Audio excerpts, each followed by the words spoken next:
Soy el doctor Jorge Docampo, coordinador docente del módulo de Sistema Nervioso Central del curso de especialista de la Sociedad Argentina de Radiología y jefe de servicio de neuroimágenes de Fundación Científica del Sur. Los objetivos de esta charla van a ser conocer la definición de qué es difusión por tensión, tractografía, movimiento isotrópico y anisotrópico, fracción anisotrópica y difusibilidad media. También conocer cuáles son los tractos que nosotros podemos reconstruir con esta secuencia y vamos a mostrar algunos ejemplos de la utilidad de esta técnica en las diferentes patologías. Comencemos con la definición de difusión por tensión. Bueno, es una secuencia que nos permite evaluar la integridad de la sustancia blanca en forma cualitativa y cuantitativa. Esta secuencia se usa en resonancia magnética y lo que va a hacer es estudiar el movimiento direccional de las moléculas de agua que están ubicadas adyacentes a los tractos de sustancia blanca. Para poder comprender un poco mejor la definición de difusión por tensión, les voy a explicar lo que sería movimiento isotrópico y anisotrópico. El movimiento isotrópico sería el movimiento libre de las moléculas de agua. Fíjense, las moléculas de agua se mueven en cualquier dirección. En cambio, el movimiento anisotrópico es el movimiento direccional. Fíjense en el cuadro de anisotropía, vemos que las moléculas de agua se mueven en sentido cefalocaudal. Ese es movimiento direccional. Eso significa anisotropía.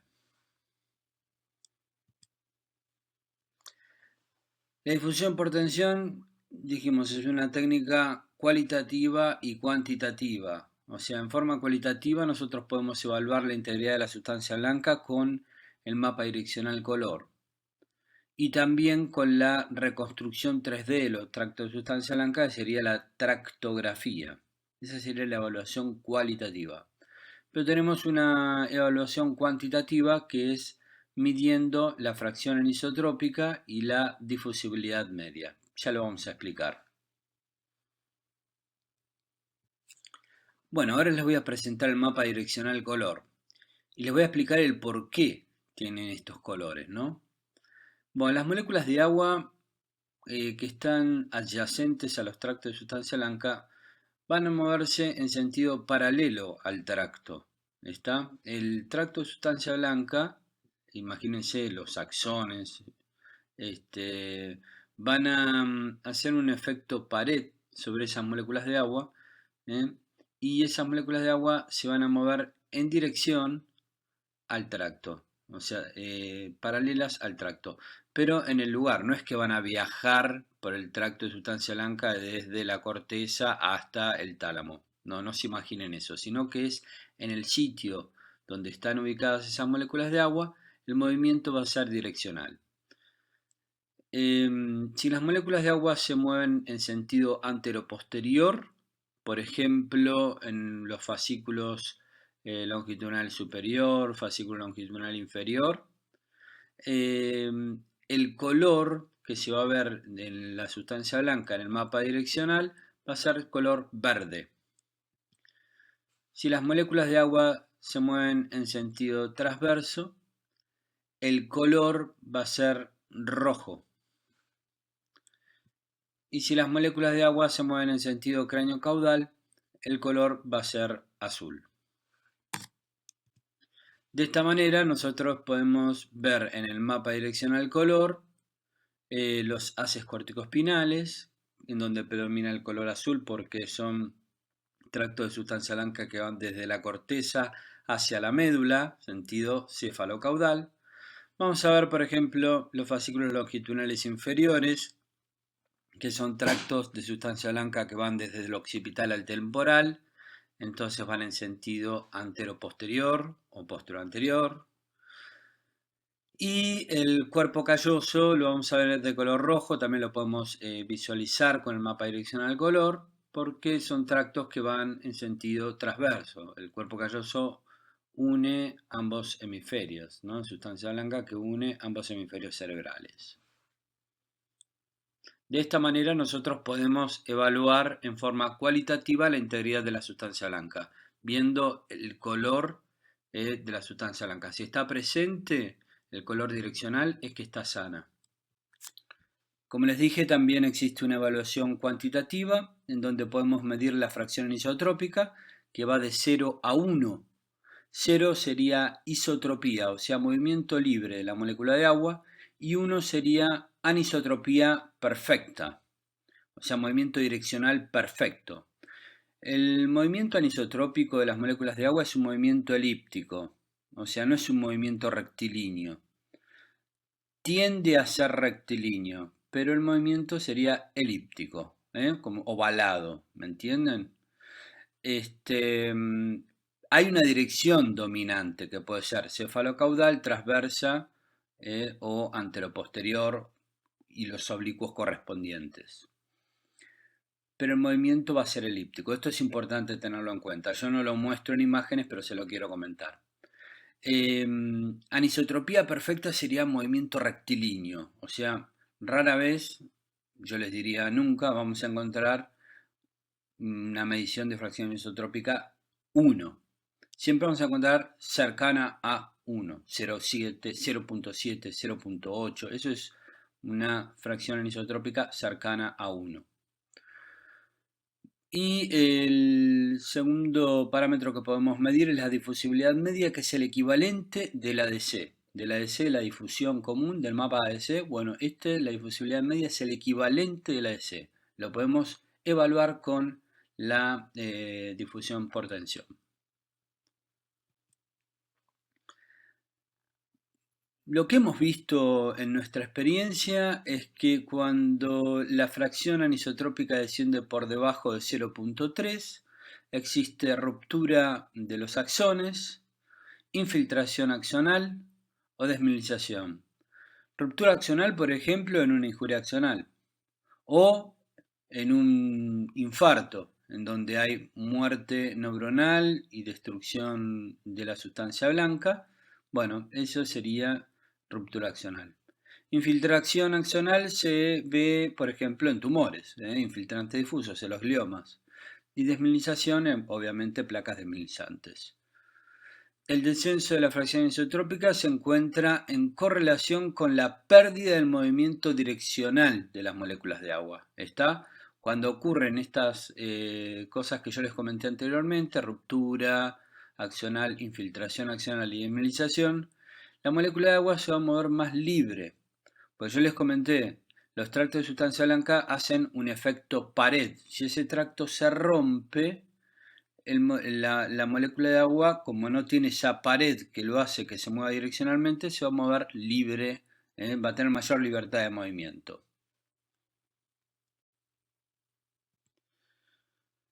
Entonces acá les muestro un ejemplo de un glioma ubicado en el polo temporal izquierdo. Hay dos cosas. La evaluación cualitativa del mapa color, fíjense que se ve de color negro, o sea, perdió el movimiento direccional. En la zona donde está infiltrado el tumor, no hay movimiento direccional en la sustancia blanca, no hay anisotropía. Entonces se va a ver de color negro. Eso es importante tenerlo en cuenta. ¿Dónde vamos a ver también descenso de la fracción anisotrópica? Y esto hay que tener cuidado porque puede ser un falso positivo. A nivel de la sustancia gris. Porque en la sustancia gris no hay movimiento direccional. Y también en el líquido cefalorraquídeo. Piensen que en el líquido cefalorraquídeo las moléculas de agua se mueven libremente. Entonces, si yo estoy poniendo un ROI en un surco o en una cisterna o en el ventrículo, que agarre la mitad del ventrículo, me va a bajar la fracción isotrópica, pero no va a ser una medición real, va a ser una medición ficticia.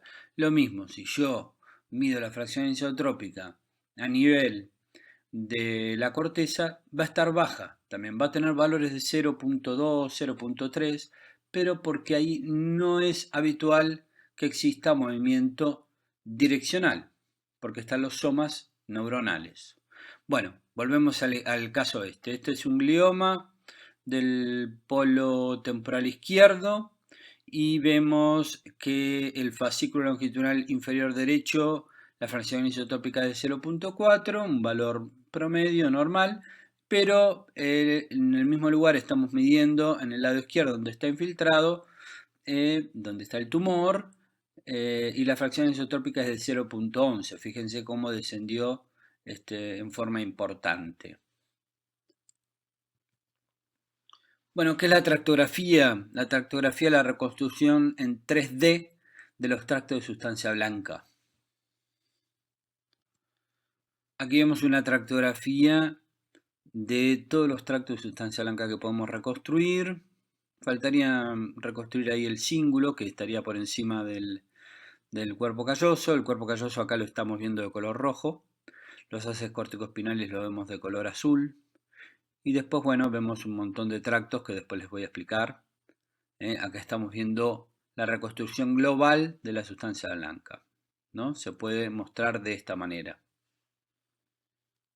Obviamente el 3 Tesla nos va a dar mejor calidad de imagen que el 1.5 Tesla, principalmente en esta técnica, tanto en resonancia funcional como tractografía. El 3 Tesla nos va a dar mucha mejor imagen, así que es recomendable realizar este tipo de estudios en cerebro, tractografía de cerebro, les digo, en 3 Tesla. Bueno, en el cerebro encontramos tres grandes grupos de tractos de sustancia blanca: los tractos asociativos, los tractos comisurales y los tractos de proyección. ¿Para qué necesito conocerlos? Porque para yo poder utilizar esta técnica tengo que saber qué es lo que voy a reconstruir o qué es lo que voy a evaluar. Por eso se los voy a explicar. Vamos a comenzar con los tractos asociativos. Tenemos dos tipos de tractos asociativos: tractos asociativos cortos y tractos asociativos largos. Los tractos asociativos son aquellos tractos que conectan grupos neuronales en un mismo hemisferio cerebral. Los tractos asociativos cortos, que también los llamamos nosotros como fibras en U, interconectan circunvoluciones adyacentes. Están ubicados en la sustancia blanca subcortical. Acá estamos viendo la tractografía o reconstrucción 3D de tractos asociativos cortos o fibras en U.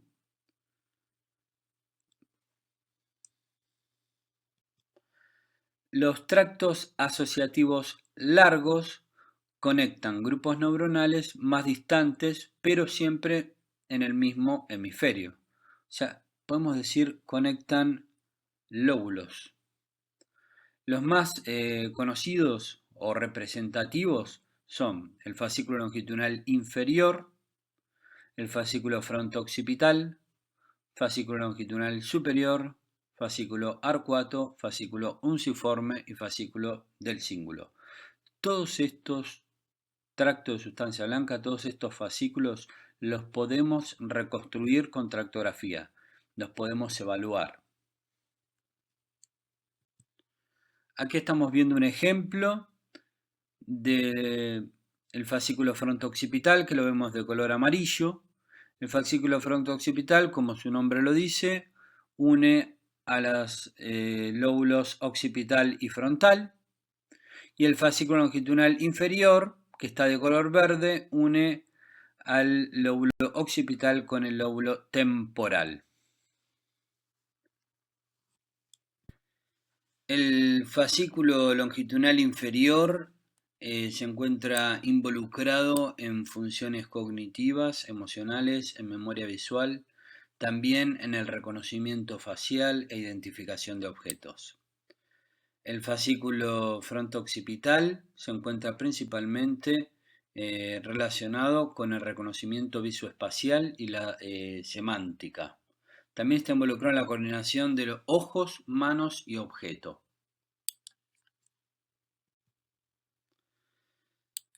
¿Qué es el fascículo unciforme? Son tractos de sustancia blanca que unen el temporal con la región fronto-basal. También llamado fascículo uncinado lo pueden encontrar.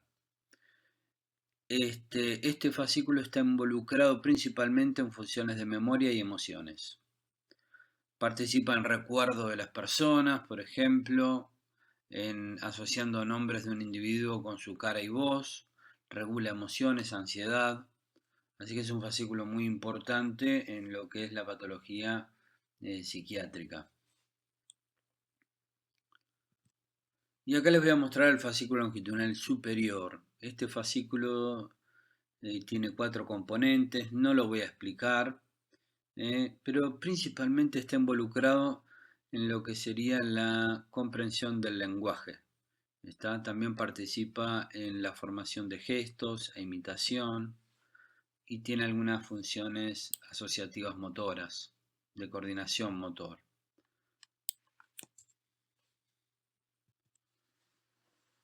Bueno, los tractos comisurales. Los tractos comisurales son aquellas fibras de sustancia blanca que conectan un hemisferio cerebral con el otro. Los más representativos son el cuerpo calloso, la comisura blanca anterior y la comisura blanca posterior. El que vamos a mostrar es el cuerpo calloso. Aquí estamos viendo un ejemplo de la reconstrucción en 3D del cuerpo calloso. Se ve de color verde. El cuerpo calloso sería el encargado de que trabajen en conjunto ambos hemisferios cerebrales. Determina cuál es el hemisferio dominante. Es importante la función del cuerpo calloso.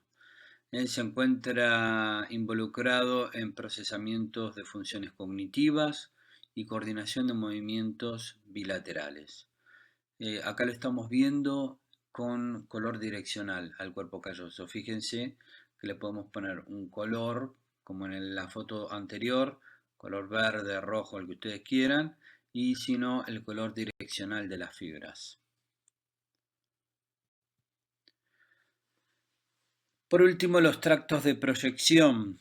Los tractos de proyección son fibras de sustancia blanca que conectan la corteza con estructuras del diencéfalo, cerebelo y médula. Los tractos más conocidos de proyección son los haces corticoespinales y los corticotalámicos. Nosotros vamos a mostrar los haces corticoespinales. Acá estamos viendo una reconstrucción 3D con color direccional de ambos haces corticoespinales. Los haces corticoespinales llevan información de la corteza motora primaria a la médula, así que son haces muy importantes para evaluar, para tenerlos en cuenta, porque sería el sitio donde se transmite la información del movimiento del cuerpo. Bueno, ¿cuál es la principal indicación de la difusión por tensión y tractografía? La principal indicación es la planificación prequirúrgica de un tumor. O sea, yo quiero ver si ese tumor compromete o no a los tractos de sustancia blanca adyacentes. O sea, si no hay afectación, si hay desplazamiento del tracto, o sea, si lo empuja por efecto de masa, pero no lo infiltra, o si hay infiltración del tracto de sustancia blanca. Esta información le va a servir al neurocirujano para tomar una determinación de cuál va a ser el tipo de cirugía que le va a hacer al paciente o para explicarle de cuáles serían las secuelas que le va a quedar si le hace una resección completa del tumor, si es que el tumor infiltra X tracto. Veamos un ejemplo de un ganglioglioma, que es un tumor por lo general de bajo grado, córtico-subcortical, y vemos que lo estoy marcando acá con flechas amarillas. Y vemos al haz corticoespinal del lado derecho. El ganglioma está ubicado en el lóbulo frontal derecho. Y vemos al haz corticoespinal y fibras corticotalámicas del lado derecho que no están en contacto con el ganglioglioma. Este sería un ejemplo de que no hay afectación del haz corticoespinal con respecto al tumor. O sea, el tumor tiene un margen de sustancia blanca sana entre el tumor y el haz corticoespinal y las fibras corticotalámicas. Aquí vemos un ejemplo de un glioma de bajo grado ubicado en la región temporoinsular derecha. Y fíjense algo interesante. Este glioma empuja al haz corticoespinal derecho, pero no lo infiltra. ¿Está? Vemos ejemplo de desplazamiento de tracto de sustancia blanca, sin infiltración del mismo.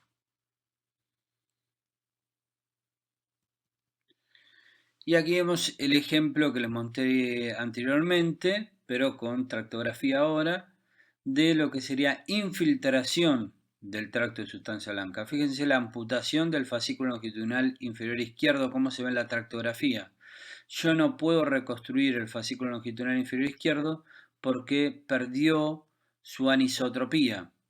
Y la reconstrucción 3D se hace con fracciones anisotrópicas similares, o sea, cómo se reconstruye el tracto en la tractografía, uniendo puntos que tienen fracción isotrópica similares, ¿ok? Y dirección similar. Entonces ahí se puede reconstruir en 3D el tracto X.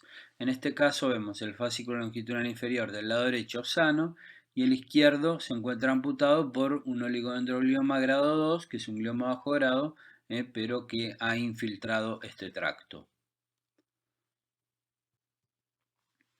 Este caso es un glioblastoma de gran tamaño ubicado en el lóbulo frontal izquierdo, justo en la zona rolándica, en la zona central, la circunvalación precentral.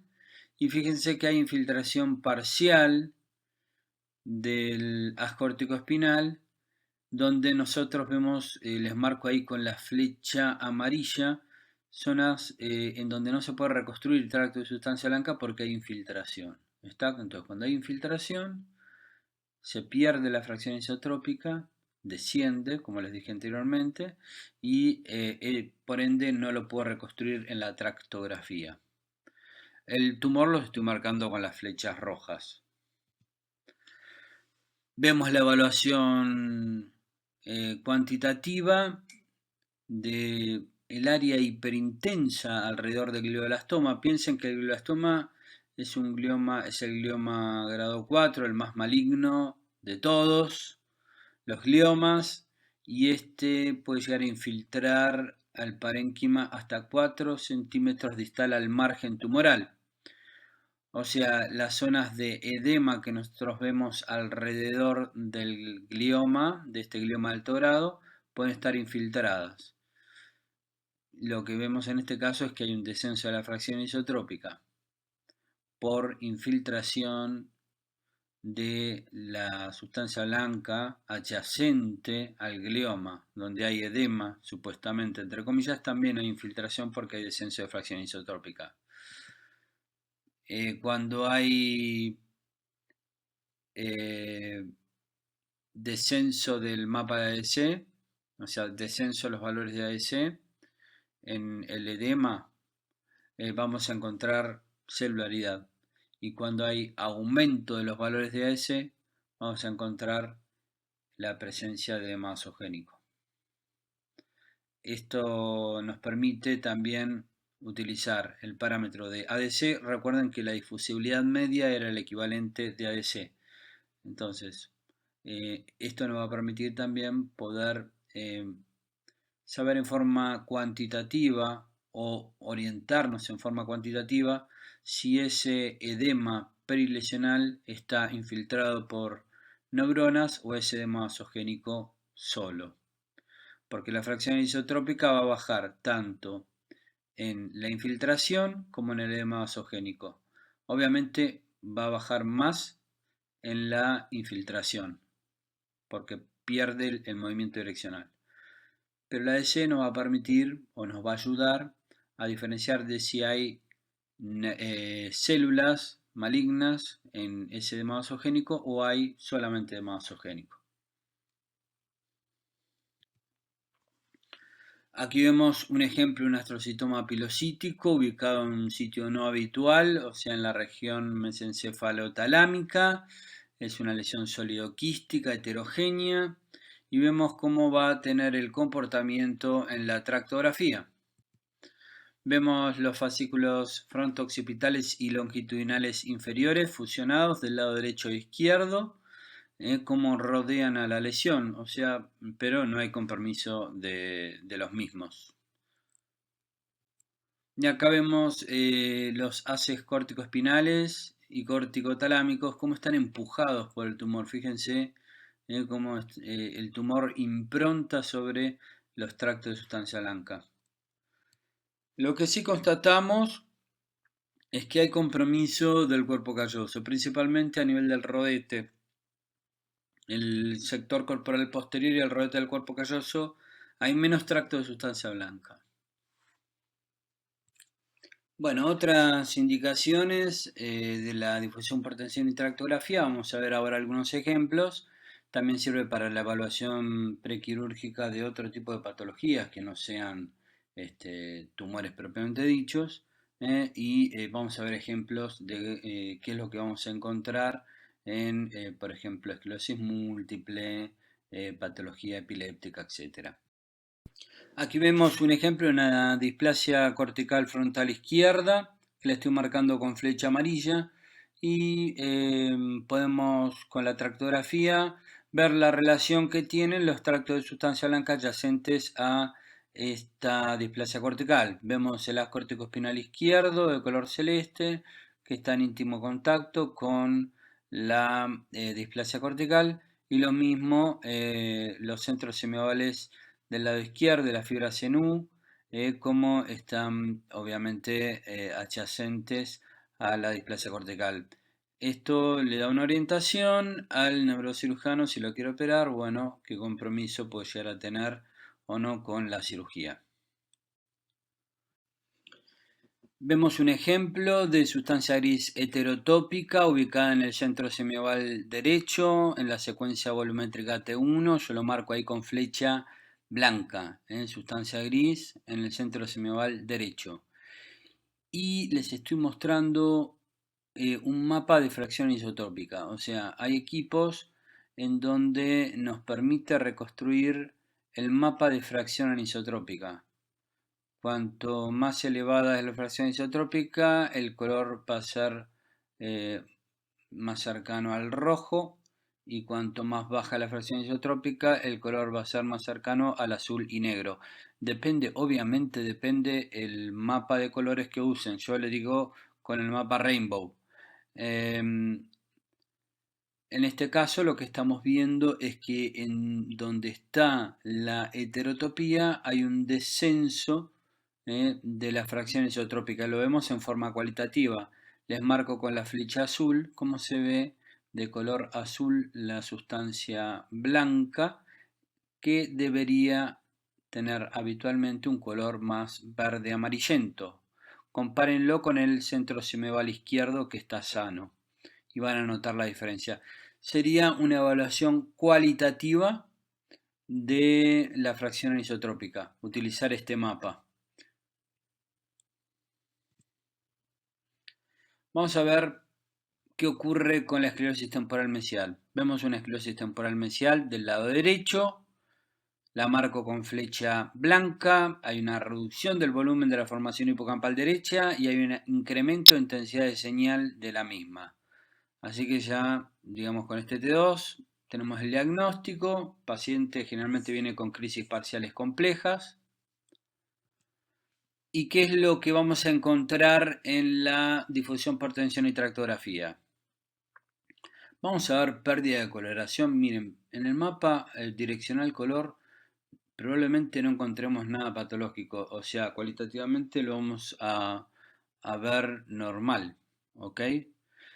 Pero si medimos la fracción isotrópica, podemos llegar a encontrar un descenso de la FA en el fascículo longitudinal inferior y fascículo unciforme homolateral a la esclerosis temporal mesial. Esto que yo les estoy mostrando ya está descrito en artículos, en varios artículos. Bueno, este ejemplo, fíjense que la fracción isotrópica del lado derecho, donde tenía la esclerosis temporal mesial, es de 0.23 en comparación con el polo temporal izquierdo, que es de 0.45. Siempre recuerden, tienen que medir sustancia blanca. no midan sustancia gris porque le va a dar bajo la FA. Con respecto a la ADC, ya está descrito en un montón de trabajos, aumenta el ADC en el sitio donde está la esclerosis temporal mesial. Bueno, nosotros habíamos dicho que con esta técnica podíamos medir ADC o difusibilidad media, que es el equivalente a ADC. Y aquí tengo la reconstrucción de los fascículos unciformes de este paciente y fíjense que hay una reducción del volumen del fascículo unciforme del lado derecho si lo comparo con el lado contralateral. En el traumatismo de cráneo, la difusión por tensión nos va a permitir ayudar al diagnóstico de la injuria axonal. Fíjense, acá tenemos un paciente con traumatismo de cráneo reciente, en donde vemos en la secuencia sagital T2 de línea media, que lo marco con flecha blanca, edema en el cuerpo calloso, en el sector corporal y en el rodete.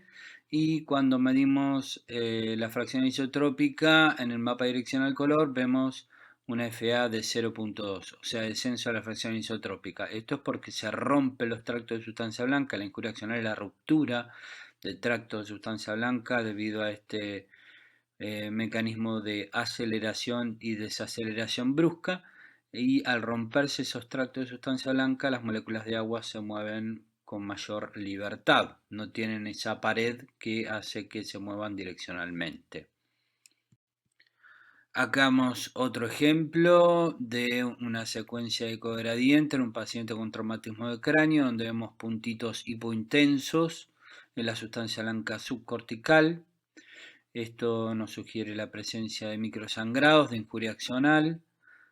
Sepan que el sitio donde se rompe el axón con más frecuencia la injuria axonal es en el sitio de unión entre el soma y el axón. Es el sitio más débil. Donde está el soma y el axón es el sitio más débil, entonces ahí es donde se rompe con más facilidad, que sería la sustancia blanca subcortical. Bueno, lo vemos como puntos negros en el ecogradiente. Esto nos muestra los microsangrados por injuria axonal. Y cuando medimos la fracción anisotrópica, vemos que hay valores por debajo de 0,3. Tenemos valores en la sustancia blanca correspondiente a los centros semiovales y sustancia blanca subcortical de 0.25, 0.23, 0.27. Hay un solo valor de 0.31, que es el azul, que está justo en el límite, pero el resto son todos valores bajos. Coinciden con el hallazgo evidenciado en la secuencia de cogradiente, o sea, injuria axonal. Y aquí les cuento un caso de los primeros que estudié con tractografía, difusión por tensión y tractografía de injuria axonal. Este paciente vino a la guardia del Hospital Fiorito con un traumatismo de cráneo importante, con pérdida de conocimiento. El paciente no recuperaba el conocimiento, estaba en terapia, intubado, le hicieron una tomografía, no le encontraron sangrado. Entonces me solicitaron a mí hacerle una resonancia magnética a los 3 días posteriores al trauma. Paciente, recuerden, intubado en terapia intensiva, sin sangre. Entonces le encontramos una lesión en el sector, en el rodete del cuerpo calloso con lateralización izquierda. Lo estoy marcando con unas flechas pequeñas rojas. Bueno, se le hizo el diagnóstico de injuria axonal. El paciente al mes de internación fue dado de alta, pero la madre del chico era un chico joven, 25 años. La madre del paciente refería que había cambiado su personalidad, su forma de comportamiento posterior al traumatismo, ¿no? Y que esto, bueno, probablemente esté en correlación con el mismo. Sí, una de las cosas que tiene la injuria axonal es eso, que los pacientes muchas veces tienen trastorno de conducta, trastornos mnésicos también, por la ruptura de estos tractos de sustancia blanca. Bueno, a los 3 meses posterior al trauma se le hace una resonancia control, que yo ahí les muestro 4 imágenes, dos imágenes de FLAIR y dos de T2, y fíjense, yo sé que son chiquitas las fotos, pero no había lesión, o sea, ya el edema de la injuria axonal había desaparecido. Si nosotros nunca hubiésemos hecho la resonancia a los 3 días, no podríamos detectar por imágenes, o no hubiésemos podido detectar por imágenes el diagnóstico de injuria axonal. O sea, si la primera resonancia hubiese sido la de los 3 meses, tendríamos un informe, casi le diría, de una resonancia normal, en un paciente con trastornos nésicos y cambios de conducta posteriores a un traumatismo. Entonces, bueno, yo como conocía el caso, dije, bueno, vamos a llevarlo al resonador de alto campo y le vamos a hacer una tractografía, una difusión por tensión de tractografía. Y miren los hallazgos, fíjense en la reconstrucción 3D del cuerpo calloso, como a nivel del sector corporal posterior y rodete no hay reconstrucción de tracto de sustancia blanca. Y cuando medimos en forma cuantitativa la fracción isotrópica, vemos que el lado izquierdo del rodete mide 0.28 LFA y el lado derecho 0.43. O sea, en el sitio donde estaba la imagen hiperintensa en T2 al tercer día posterior al trauma, en ese sitio baja la fracción isotrópica.